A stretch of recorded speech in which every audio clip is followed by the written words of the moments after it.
Hey, what's up, guys? SoloRenektonOnly. I just want to do a quick rundown of some of the updates I've done to the build. It's nothing too crazy here.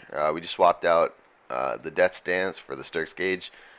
Not like a major change. I really like Sturk's Gauge instead of the Death Stance. Death Stance is also, I mean, it's still a really good item on Renekton, but I don't know. I just feel like I want a more defensive item in the mid game there in that slot, and it also synergizes obviously with the two items before it, the Black Cleaver and the Titanic Hydra. You know, the three items are now going to give us 1250 health, which is obviously getting buffed by the Titanic Hydra active and passive, and it's also getting buffed by the Sturk's Gauge shield. So all three of the items like synergize really, really well together and gives you like this mid game power that you don't need any like armor or magic resist. You can just go off of your base plus your boots. So it hits you. You get in this like real sweet spot. And the other thing is, it's 700 gold cheaper than Death Stance, so you hit that power spike earlier, which is pretty important. So yeah, overall, stick Sturk's Gauge instead of Death Stance. I think it's a really good swap. Death Stance is still really good. I guess if you're like super snowballed, you can still build the Death Stance instead. But in the majority of your games, you're gonna want to go for the Sturk's Gauge.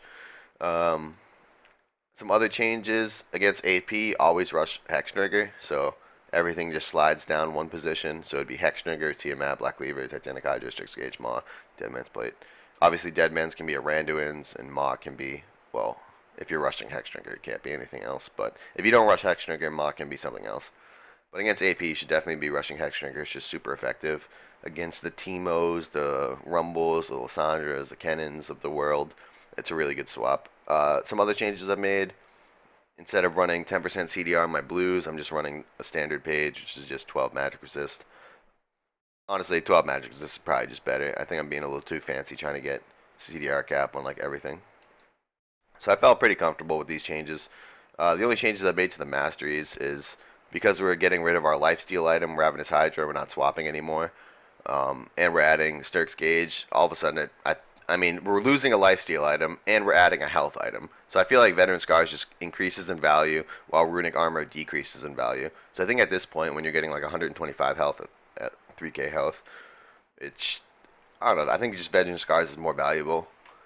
I guess during lane, Runic Armor might be slightly more valuable, but after doing like all the math and figuring out exactly what it's giving me, it seems relatively weak. So like I understand the shield's going to be increased by Hex Drinker, and like I did all the math on it. Like it's going to give you a 2.4% better shield on Sturk's Gauge, but you got to remember that decays super fast, so like that's not even that valuable.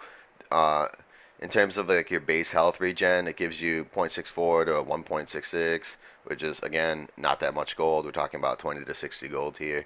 It increases your lifesteal, obviously by, so we'll have 9% lifesteal, right? We'll have, actually we won't even have 9% lifesteal. We'll have 2% from this, and then we'll have a Doran's Blade, and that's it. So we'll have 5%. So yeah, we can do the math on that real fast. Obviously, this is even should be lower than it is. So we have 5% lifesteal times 1.08. So that's figures out 8% of the 5. So we're gonna be at 5.4. So that means this will only be a 0.4. It won't even be a 0.6. So we're getting 0.4 lifesteal, which is even less gold. I won't even leave the gold mark, but it's even less gold. So I don't know. Yeah, with our lifesteal falling by a ton and no longer building the Death Stance, it just seems so much better just to go with the Veteran Scars in this situation. Nothing else in the build really changed. So yeah, the main points to remember: Sturk's Gauge instead of Death Stance, Hex Drinker when you're against AP, and then you don't need a CDR page anymore against AP. You can just run flat magic resist, and then Veteran Scars instead of Runic Armor. So those are all the changes. I don't see the build changing that much.